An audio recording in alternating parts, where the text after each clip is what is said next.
Assalamualaikum warahmatullahi wabarakatuh. Alhamdulillahi rabbil alamin wa bihi nasta'inu ala umuri dunya waddin. Wassalatu wassalamu ala asyrafil anbiya'i wal mursalin sayyidina Muhammad wa ala alihi wa sahbihi ajma'in. Subhanaka la ilma lana illa ma 'allamtana innaka antal alimul hakim. Rabbi shrah li sadri wa yassir li amri wahlul 'uqdatam min lisani yafqahu qawli. Amma ba'du, bapak-bapak hadirin jamaah yang rahmati Allah Subhanahu wa taala. Alhamdulillah wa syukurillah kita masih dapat berkumpul, bermuajah, bertemu kembali di masjid yang mulia ini dalam rangka kita bersama-sama ta'lim, bersama-sama ngaji. Mudah-mudahan dengan niat yang ikhlas duduknya kita di masjid ini, hadirnya kita di masjid ini, Allah Subhanahu wa taala akan ampuni dosa-dosa kita. Allah akan tambahkan wawasan, pengetahuan serta ilmu yang bermanfaat dan senantiasa kita mendapatkan limpahan barokah serta ridho Allah Subhanahu wa taala. Amin ya rabbal alamin. Salawat dan salam semoga dilimpahkan kepada junjungan Nabi kita Muhammad sallallahu alaihi wasallam beserta keluarganya, para sahabatnya dan juga mengikutnya ila yaumil qiyamah. Hadirin, mari kita lanjutkan kajian kita, kajian hadis arba'in yang insyaallah pada suatu ini sampai di hadis yang ke-23. Bismillahirrahmanirrahim. Bisnadi ilal Imam Nawawi rahimahullah ta'ala an Abi Malikin Al-Harithi Ibn Asim Al-Ashari radhiyallahu anhu qala. Riwayat dari Abi Malik Al-Harith Ibn Asim Al-Ashari radhiyallahu anhu qala, ia berkata, qala Rasulullah sallallahu alaihi wasallam, Rasulullah sallallahu alaihi wasallam bersabda, at-tahuru syatrul iman. Bersuci itu sebagian dari iman. Walhamdulillahi tamla'ul mizan. Alhamdulillah itu memenuhi al-mizan.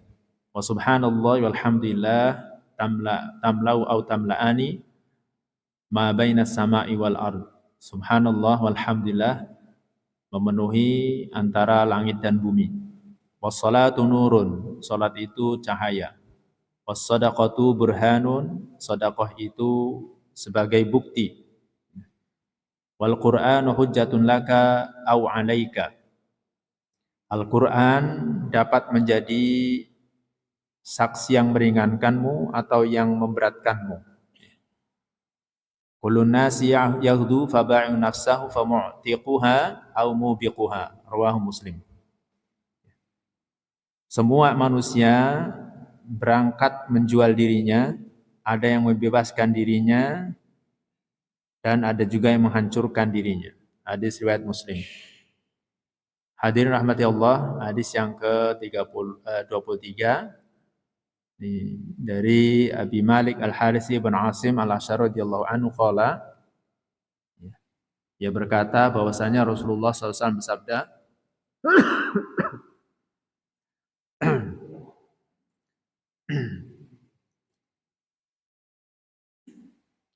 Rasulullah sallallahu alaihi wasallam bersabda, at-tahuru syatrul iman.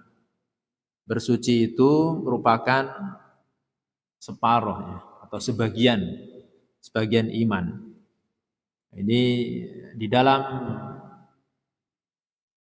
syariat kita ada bersuci ya, dan bersuci ini disebut dengan at-tahur atau toharoh. Nah, toharoh sendiri itu terbagi menjadi dua. Ada toharoh zohiriyah, toharoh zohir kita, bersuci secara lahiriah kita, dan toharoh batiniyah, bersuci batin kita, secara batin. Nah, ini dua-duanya ini merupakan ajaran syariat agama kita ya, yang kita harus melakukannya. Jadi ketika kita bersuci lahiriah kita, maka hendaknya batiniah kita juga hendaknya kita sucikan. Nah, kalau toharoh zohiriyah, bersuci secara lahiriah ini artinya kita membersihkan, mensucikan dari najasah, dari najis ataupun hadas. Ya. Nah, ini secara lahiriah. Oleh karena itu di dalam fikih, dalam ilmu fikih biasanya pembahasan ruang lingkup pembahasannya itu oleh para ulama dimulai dari toharoh. Ya. Mulai dari bab toharoh, kemudian bab ibadah, kemudian bab al-munakahat, pernikahan, kemudian bab al-muamalat, ya, ekonomi, muamalat, dan baru kemudian selanjutnya siasah syariah. Itu ruang lingkup pembahasan fikih biasanya. Ya. Yang pertama kali dibahas itu tentang terkait dengan bab toharoh. Ini toharohnya secara lahiriah. Ya, bagaimana kita membersihkan dari najis, dari kotoran yang nempel, yang ada pada anggota badan kita, tempat kita, pakaian kita, nah itu harus kita bersihkan. Nah tentu membersihkan kotoran atau najis itu ya dengan air. Medianya adalah air. Makanya biasanya dibahas bab tohar itu pertama kali tentang air, media bersucinya.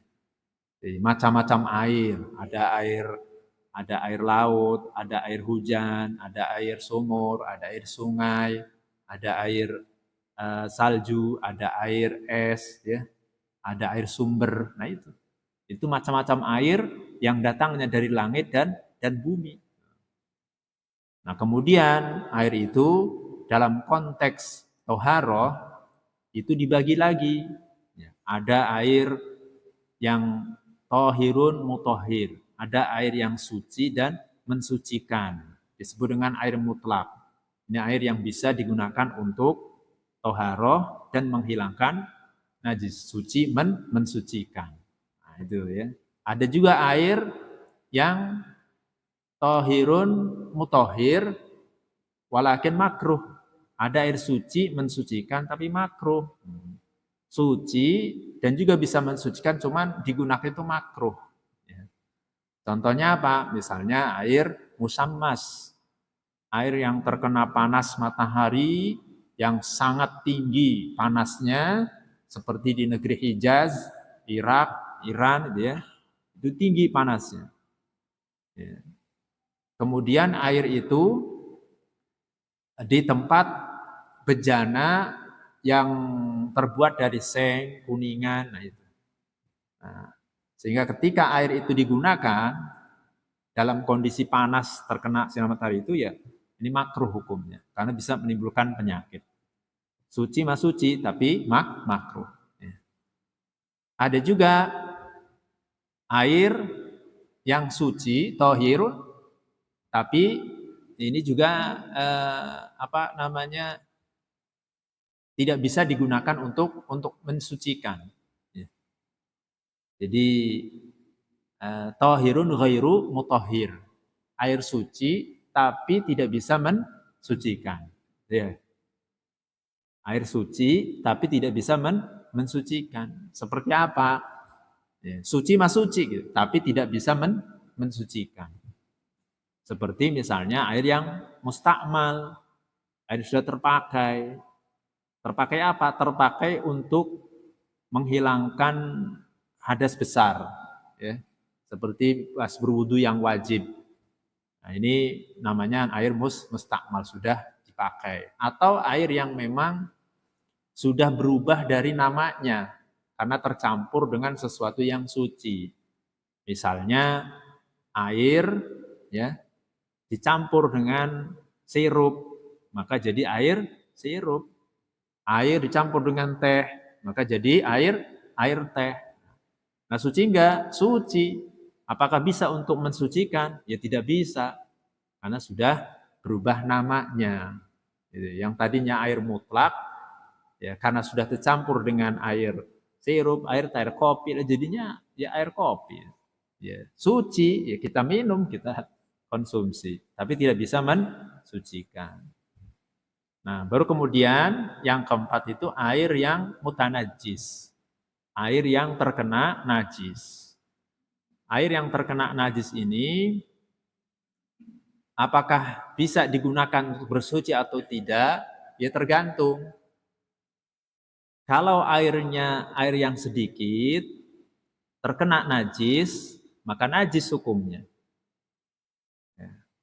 Kalau airnya banyak terkena najis, ini airnya berubah atau tidak? Apakah berubah warnanya, berubah rasanya, atau baunya? Kalau tidak berubah, maka air itu suci dan mensucikan. Tapi kalau berubah, maka hukumnya najis. Nah sekarang air yang sedikit dan air yang banyak itu ukurannya berapa? Ya. Volumenya berapa? Kan?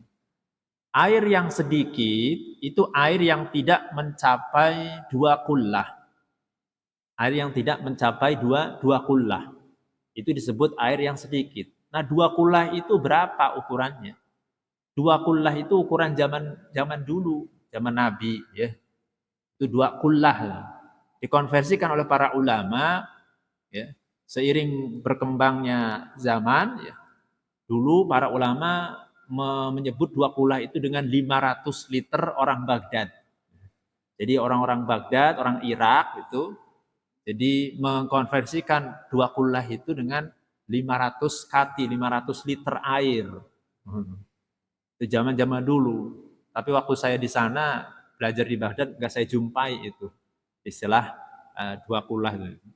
Nah, dikonversikan lagi oleh ulama kita sekarang ini, jadi 2 kullah itu sama dengan kalau kita bikin kolom ya, persegi 4, ukurannya 60 cm panjang kali lebar. Jadi panjangnya 60, lebarnya 60, tingginya juga 60 cm. Maka itu disebut dengan air 2 kullah. Berarti kategorinya air banyak. Itu ya. Jadi 60 kali 60 cm. Nah, ketika ketiba najis, ya, maka kalau tidak berubah, air itu suci dan mensucikan. Tapi kalau berubah warnanya, rasanya misalnya, maka dihukumi najis. Itu ya, itu perbedaan air sedikit dan air yang banyak. Nah, itulah media kita bersuci. Ya, sehingga ketika misalnya kita menghilangkan najasah, baik di badan kita, di tempat kita, ya, ataupun pakaian kita, ya dengan air. Nggak bisa dengan selain air. Ya. Tidak bisa dengan selain air. Kecuali nanti ada pembahasan tertentu. Ya. Kemudian menghilangkan hadas juga dengan air. Misalnya kita berwudu, menghilangkan hadas kecil. Baik itu keluar angin atau bersentuhan dengan lawan jenis misalnya, atau kita tidur kan hadas istilahnya. Maka cara kita mensucikannya dengan berwudu, berwudu. Lalu kemudian kalau misalnya kita berhadas besar seperti junub, ya, hubungan suami istri, atau inzalul mani, keluar mani walaupun tidak berhubungan dengan istri, kalau keluar mani itu disebut dengan hadasul akbar, hadas besar. Begitu juga wanita yang haid, nifas, ini kategorinya adalah hadas besar, maka cara toharohnya dengan mandi. Nah itu ya, jadi bagaimana kita mensucikan anggota badan kita, baik anggota badan wudu ataupun mandi. Nah itu istilah toharoh. Ya. Nah dalam bab fikih ya, berbeda ketika kita berbicara toharoh batiniyah atau toharoh qalbiyah. Nah ini pembahasannya dalam ilmu tasawuf, ilmu akhlak. atau ilmu tazkiyatun nafas, mensucikan diri. Nah, kalau di bab fikih nggak dibahas bagaimana kita cara membersihkan, mensucikan hati kita dari kotoran-kotoran hati, dari perbuatan-perbuatan maksiat, membersihkan dari al-akhlak al-madhmumah, akhlak-akhlak yang tercela. Ini tidak dibahas dalam ilmu fikih, tapi pembahasannya dalam ilmu tasawuf. Ya, ilmu tasawuf. Kita mengenal bagaimana kita sudah juga mengkaji ya kitab Bidayatul Hidayah, itu sudah kalau kita amalkan memang sudah luar biasa. Kita sudah hatam kitab Bidayatul Hidayah karya Al-Imam Al-Ghazali. Jadi ketika kita berwudu, ya, membasuh dan mengusap anggota badan kita, nah itu sesungguhnya tidak hanya sekedar toharoh dohiriyah saja, tetapi bagaimana kita juga membersihkan perbuatan-perbuatan maksiat kita dari anggota badan kita, khususnya yang 7, dari pandangan, telinga, lisan, tangan, kaki, perut, dan farji. Nah ini. Kemudian bagaimana kita toharoh qalbiyah, mensucikan hati kita. Ya, hati kita harus kita sucikan, bersihkan dari penyakit-penyakit hati. Seperti riya, sum'ah, ujub, kemudian takabur, ya, bakhil, pelit, dan suudon, hasud, iri dengki itu penyakit-penyakit hati yang harus kita ketahui dan harus kita bersihkan. Nah itu pembahasan sekali dalam bab tasawuf. Ya. Nah di dalam hadis ini Rasulullah SAW menyampaikan bahwa at-tahuru syatrul iman, bahwasanya bersuci itu separuh dari iman, sebagian dari iman. Ya karena memang iman itu bukan hanya perbuatan dohir saja. Ya. Jadi iman itu bagaimana kita membenarkan dengan lisan kita, qaulun bil lisan, dengan ucapan kita, dengan kita mengucapkan 2 kalimat syahadat, meyakini mengimani bahwa tidak ada yang disembah kecuali Allah, dan mengimani bahwa Muhammad adalah utusan Allah. Nah itulah secara lisan harus diucapkan. Nah kemudian tidak hanya cukup diucapkan, akan tapi diyakini dengan hati kita. Ya, diyakini dengan hati. Karena kalau hanya sekedar ucapan saja, ya, mengucapkan tapi hatinya ingkar, itu munafik namanya. Itu munafik. Ya. Jadi secara lisan dia mengucapkan ngaku beriman, tapi dalam hatinya ternyata dia kafir, ingkar. Nah, ini munafik. Baru kemudian dibuktikan dengan perbuatan. Dibuktikan dengan perbuatan. Nah, itulah namanya keimanan. Jadi kalau kita iman kepada Allah Ta'ala, maka kita laksanakan perintah Allah dan jauhi larangan-larangan Allah. Nah, ini ya. Jadi sekali lagi taharah itu bagian daripada iman, separuh daripada iman. Kemudian walhamdulillahi tamla'ul mizan. Alhamdulillah tamla'ul mizan ini memenuhi al-mizan. Al-mizan itu timbangan. Al-Imam Al-Ghazali mengatakan bahwa hadis ini ada sedikit iskal gitu ya. Dan alhamdulillah wa subhanallah walhamdulillah kemudian memenuhi langit dan bumi. Padahal kalimat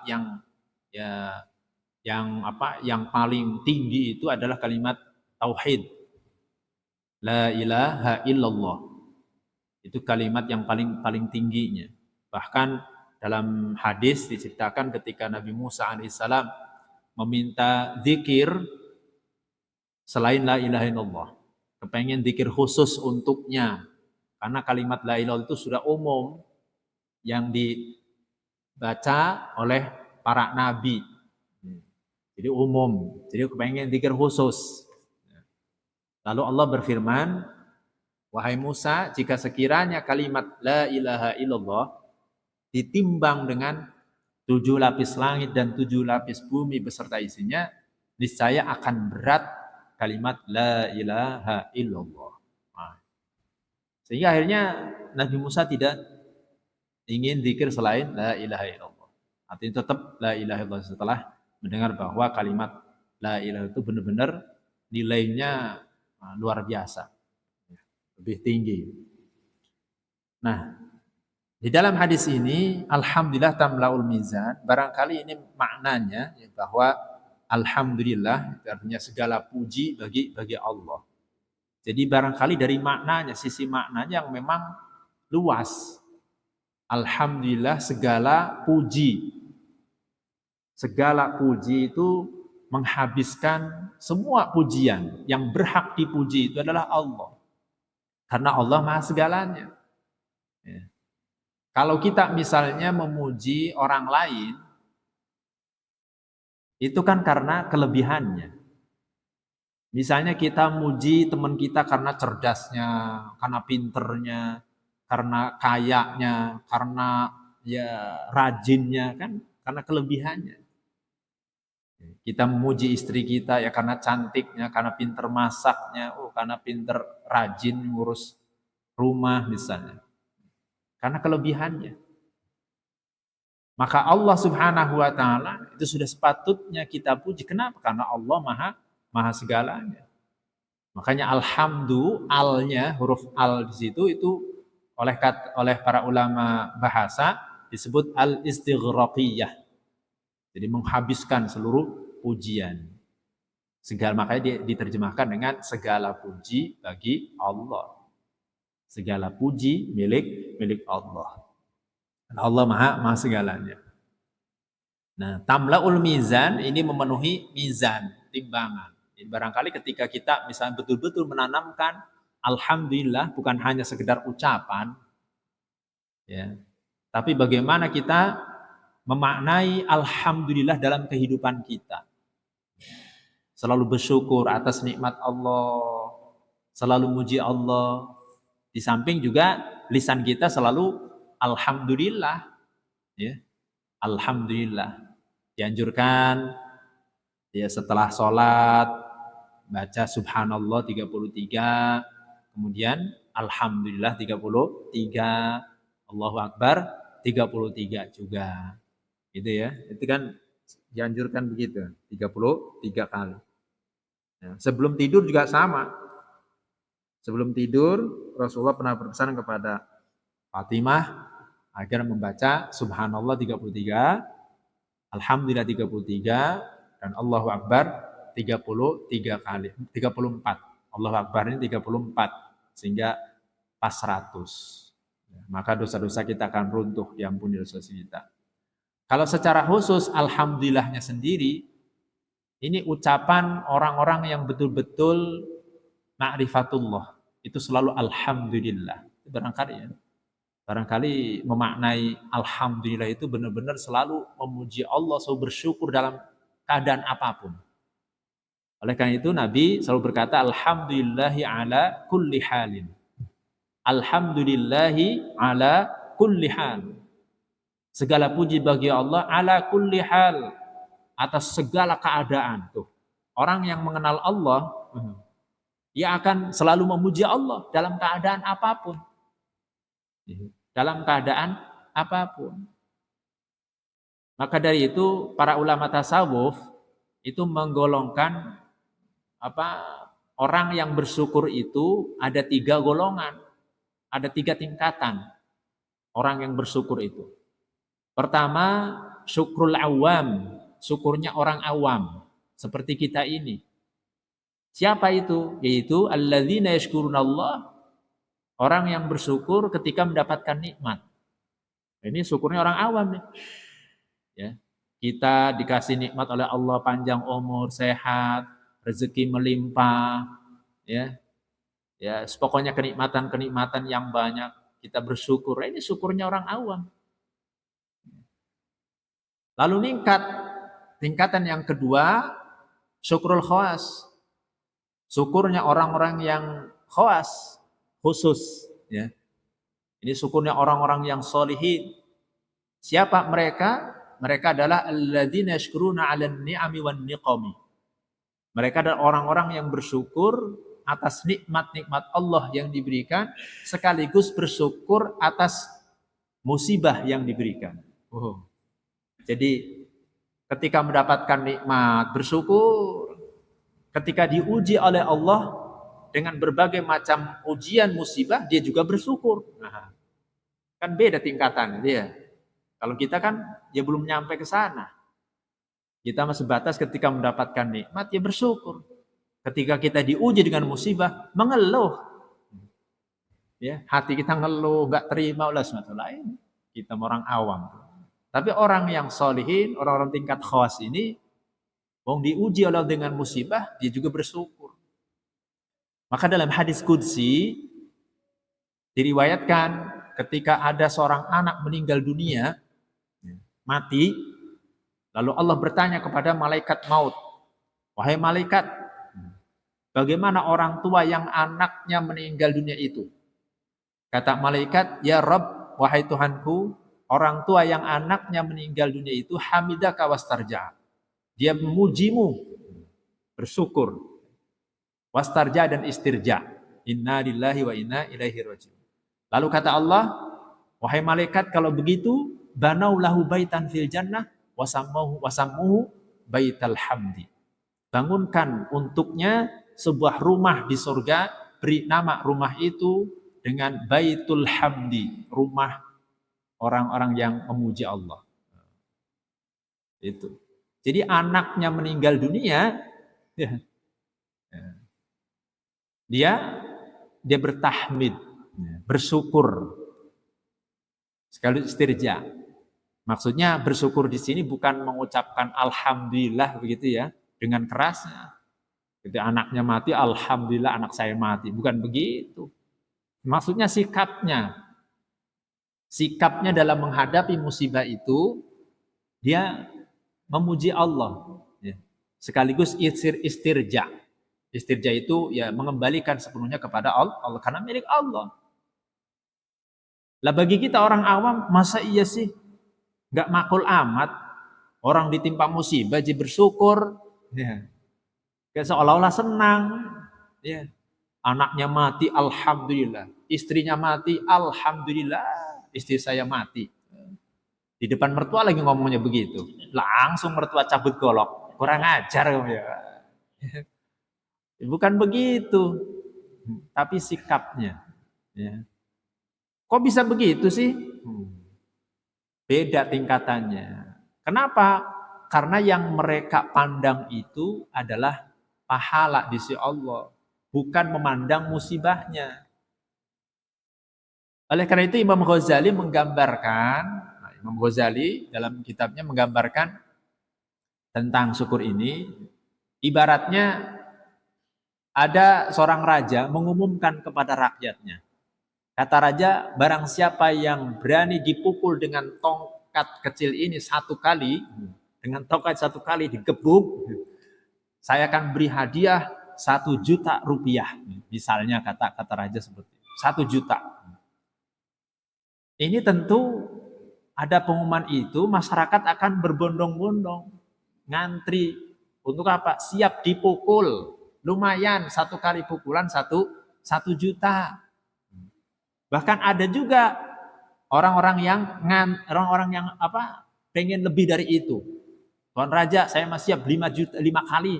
Dia dapat 5 juta. Tuh. Bukan hanya orang miskin, tapi orang-orang kaya juga ikut ngantri. Lumayan. 1 kali pukul 1 juta. Sehari kita bisa kerja belum tentu dapat 1 juta misalnya. Bahkan ada yang ingin 5 kali pukulan biar dapat 5 juta. Dia berterima kasih kepada raja. Terima kasih Tuan Raja. Kalau tiap hari kayak begini mah cepet kaya ini. Kenapa mereka berterima kasih kepada raja? Karena diberi hadiahnya. Tidak melihat kebugannya, tidak melihat pukulannya. Yang dilihat itu hadiahnya. Sekalipun sakit gak masalah. Yang penting hadiahnya itu. Nah inilah kira-kira logikanya seperti itu. Ya. Jadi orang-orang yang bersyukur ketika ditimpa musibah itu karena mereka memandang pahala, ganjaran di sisi Allah, bukan melihat musibah. Kalau musibah itu sudah hak Allah, ya, milik Allah semuanya. Nah, tingkatan yang paling tinggi adalah syukurnya khawasil khawas, orang yang sangat istimewa, ya, khususnya khusus. Nah, itu. Siapa mereka? Mereka adalah alladzina, mereka adalah orang-orang yang tidak memandang nikmat ataupun musibah yang diberikannya. Akan tetapi yang mereka pandang itu siapa yang memberikan itu. Tidak lain adalah Al-Mun'im. Yang dipandang itu Al-Khaliq, Allah. Jadi Allah ada di hatinya. Tidak memandang nikmat ataupun musibah.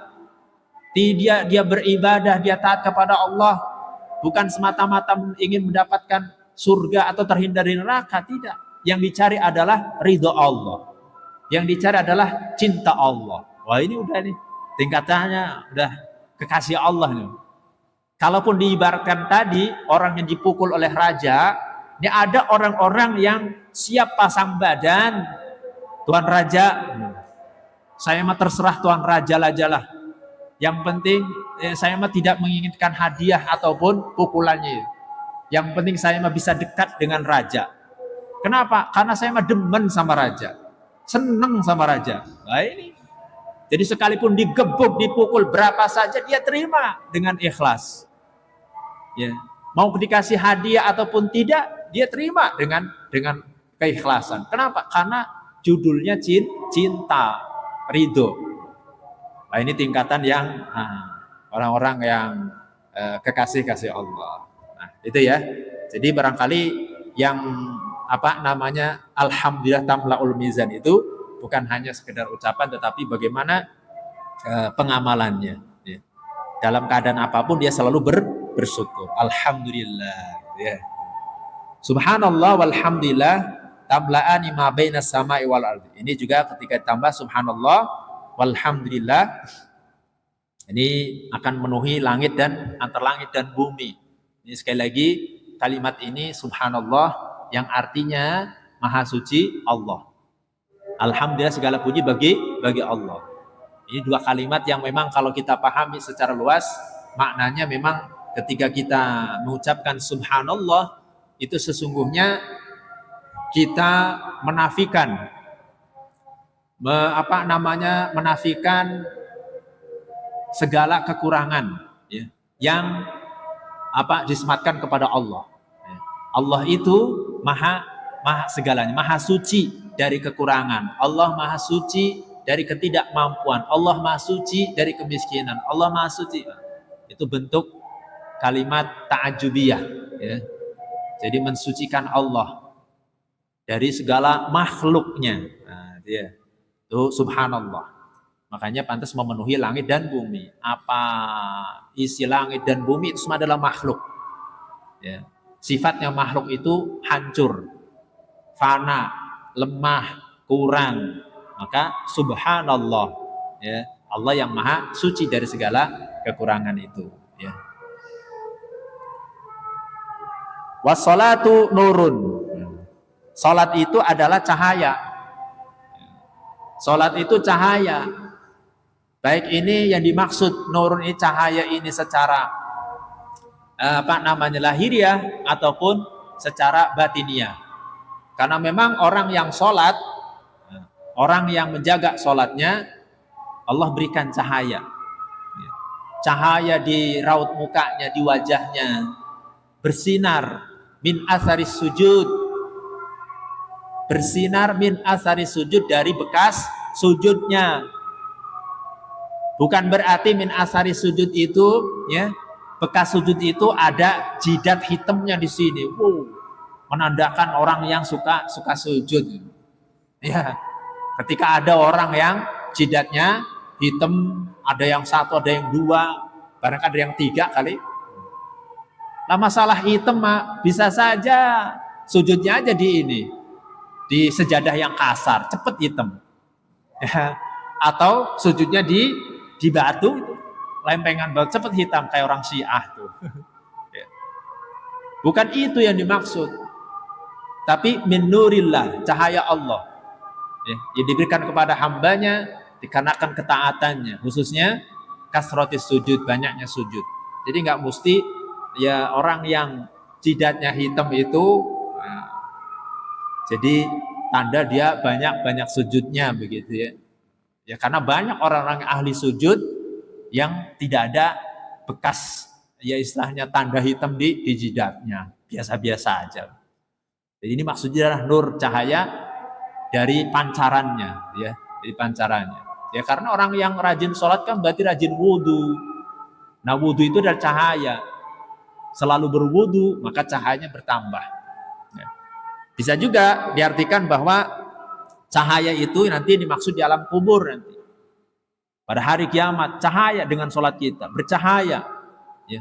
Alam kubur kita itu terang. Ya. Itu dimaksud sholat. Wasodaqatu burhanun. Sodaqah itu sebagai burhan. Burhan itu artinya bukti, Pak. Bukti apa? Bukti keimanannya, keyakinannya kepada Allah Subhanahu wa taala. Sodaqah itu burhan, bukti. Bukti akan orang yang beriman itu dia tidak akan pelit. Dia akan selalu bersedekah. Karena yakin dengan janji Allah. Yakin dengan janji Allah. Wa ma anfaqtum min syai'in fa huwa yukhlifu. Apapun yang kalian infakkan, maka Allah akan menggantinya. Maka Allah akan lipat gandakan apa yang diinfakannya, disedekahkannya. Bahkan Nabi SAW bersabda, "Mana qasat shadaqatun min mal." Tidak akan berkurang harta yang disedekahkan. Kemudian juga Rasul bersabda, "As-shadaqatu tadfa'u 'anil bala wa tajlibur rizqa." Sedekah itu bisa menolak bala dan mendatangkan rezeki. Itulah sedekah tudfi'ul khati'ah. Sedekah itu bisa menghapus dosa. Banyak sekali keutamaan sedekah itu. Ya.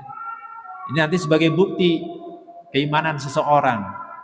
Cuman ya kadang ya kita ini kadang kurang percaya, kurang yakin dengan janji Allah dan Rasulnya. Kita kadang lebih percaya dengan bisikan setan. Dalam Al-Quran Allah sampaikan, sudah ingatkan, asyaitonu ya'idukumul faqra wa ya'murukum bil fahsya. Setan itu menakut-nakutimu dengan kemiskinan dan memerintahkanmu untuk berbuat fahsya.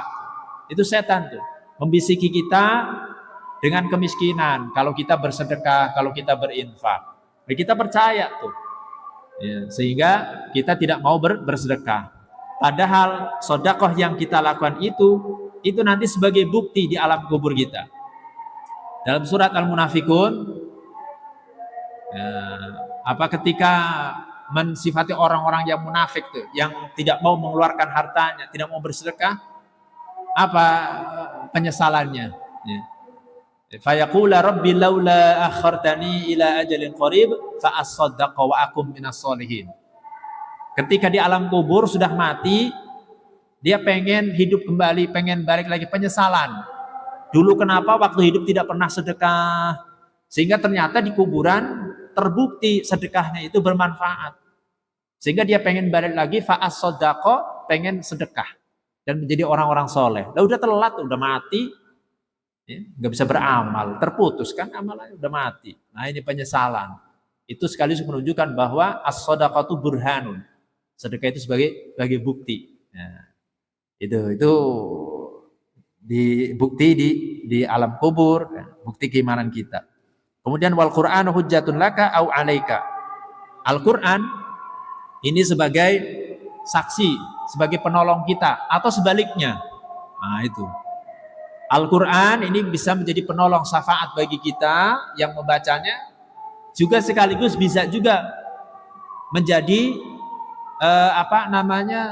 yang menyengsarakan kita. Ya. Yang menyengsarakan kita. Ya, sebagai yang memberatkan kita. Bagaimana itu? Ya manakala kita betul-betul mengimani, meyakini Al-Qur'an adalah firman Allah yang diturunkan kepada Nabi Muhammad melalui malaikat Jibril, membaca dan ibadah secara mutawatir, kemudian kita amalkan itu, ya itulah Al-Quran akan menjadi syafaat bagi yang membacanya. Ya, Iqra'ul Quran fa innahu kana ya'ti yaumil qiyamah syafi'an li ashabi. Bacalah oleh kalian Al-Quran, di saya Al-Quran itu akan menjadi syafaat bagi yang membacanya. Sebaliknya akan menjadi pemberat. Ya. Hujjatan alaika, yang memberatkan. Kenapa? Karena tadi itu. Jadi mengingkari Al-Quran atau dia membacanya, memahaminya tapi tidak mengamalkan. Mengamalkan isi kandungannya. Sudah tahu bahwa perintah Al-Quran itu misalnya dia harus sholat tapi dia tinggalkan. Inilah yang dikecam dalam atamuruna an-nasa bil birri wa tansawna anfusakum wa antum tatluna al-kitab afala taqilun. Ini golongan orang dikecam tuh, akan memberatkan seperti itu. Nah, ini khususnya bagi orang-orang yang berdakwah dengan Al-Quran tapi tidak mengamalkannya. Akan menjadi saksi berat. Kemudian kullu nasi yaghdu fa bai'u nafsahu fa mu'tiha aw mubiquha. Setiap manusia itu dia akan menjual, ya berangkat menjual dirinya, ada yang membebaskan dirinya dari kehinaan dan adab, ada juga yang menghancurkan dirinya. Ya, maksudnya ya kita semua ini semuanya beramal, ya. Semuanya beramal, maksud menjual dirinya itu maksudnya kita beramal. Ya, ada orang-orang yang memang menghindari azab Allah, menghindari kehinaan, membebaskan dirinya ya dengan amal-amal soleh yang dilakukan. Ada juga orang yang memang menghancurkan dirinya, yaitu tidak beriman, tidak beramal soleh, itu yang dimaksud. Nah, sehingga pesan Nabi SAW kepada Ibnu Umar, ya, kun fid dunya ka'annaka gharibun. Jadilah kamu di dunia ini seperti orang asing, au abiru sabil, atau orang yang menyeberang jalan, ya, menyeberang jalan. Jadi sehingga kata Ibnu Umar, ketika kita dalam waktu sore, jangan menunggu-nunggu waktu subuh. Ketika kita berada di waktu subuh, jangan nunggu-nunggu waktu sore. Teruslah beramal, gunakan waktu dengan sebaik-baiknya. Niscaya kita akan terbebas dari adab dan kesengsaraan. Nah, inilah Bapak-bapak yang rahmati Allah, barangkali tafsir singkat dari hadis 23 ya. Mungkin kita cukupkan kalau waktu sudah bisa. Ya. Silakan kalau ada yang bertanyakan. Ya. Nah, tadi itu dilihat airnya ya. Kalau airnya itu sedikit, airnya sedikit itu kurang dari 2 kula, gitu ya, maka najis sekalipun tidak berubah. Misalnya nih air cuma segelas atau 1 ember, ketiba najis, plek misalnya. Ya, diambil najisnya masih tetap bening, masih tetap bersih begitu, tetap najis. Karena airnya sedikit. Berbeda kalau airnya banyak. Yang air banyak itu adalah 2 kullah. Katakan kalau misalnya kolam 60 kali 60 cm. Itu disebut air yang banyak. Ketiba najis, katakan bangkai tikus. Diambil bangkai tikusnya. Nah, ternyata airnya masih tetap bening. Dicium tidak bau bangkai. Warnanya tetap bersih. Maka suci dan mensucikan. Begitu ya. Tapi kalau misalnya ternyata bau bangkai, udah berarti najis. Gitu. Masih, Pak. Kalau airnya banyak ya, masih. Baik, kita tutup dengan doa, mudah-mudahan Allah mendengarkan doa kita. A'udzubillahi minasyaitonir rajim. Bismillahirrahmanirrahim. Alhamdulillahirabbil alamin. Allahumma shalli ala Muhammadin wa alihi washabbihi ajmain. Allahumma anfa'na bima 'allamtana wa 'allimna ma yanfa'una wa zidna 'ilma. Allahumma inna nas'aluka al-'afwa wal 'afiyata fid dunya wal akhirah. ربنا تقبل منا إنك أنت السميع العليم وتب علينا إنك أنت التواب الرحيم ربنا آتنا في الدنيا حسنة وفي الآخرة حسنة وقنا عذاب النار سبحان ربك رب العزة عما يصفون وسلام والحمد لله رب العالمين. السلام عليكم يا أخي يا أختي السلام عليكم يا أخي يا أختي